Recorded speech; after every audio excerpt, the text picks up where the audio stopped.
s'agit d'une formation qui dure 3 ans dans laquelle on propose l'apprentissage des langues arabes, arabe classique, moderne, dialectale, mais aussi l'étude et l'apprentissage de la langue turque. Mais également, les étudiants peuvent découvrir dans cette formation l'histoire et la culture du monde arabo-musulman.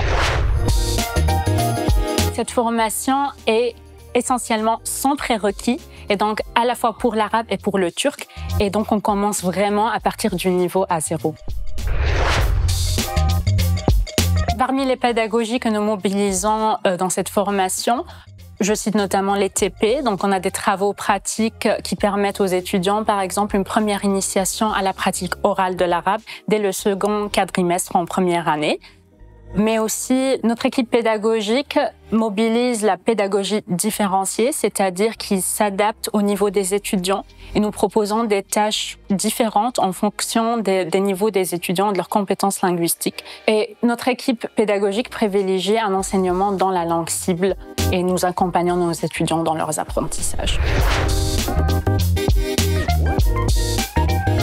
Nos étudiants, quand ils auront acquis 120 crédits en bachelier, ils peuvent effectuer un séjour linguistique à l'étranger. Et pour l'arabe, par exemple, ils peuvent effectuer un séjour linguistique en Jordanie qui va durer un quadrimestre. Quant au master, par exemple, s'ils ont choisi d'intégrer la finalité didactique et donc d'effectuer l'agrégation pour le master en oriental, dans ce cadre-là, ils peuvent effectuer un stage d'enseignement dans la langue arabe.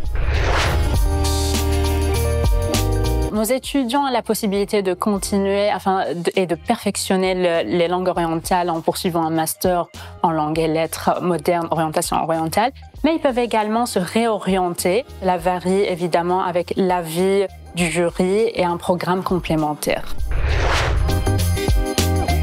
Les débouchés possibles sont par exemple la recherche scientifique, mais aussi l'enseignement, ou bien la traduction à l'interprétation, la traduction littéraire, mais aussi travailler dans le secteur public comme les institutions européennes et internationales, dans le monde associatif, les ONG, mais également le monde de l'édition et du livre.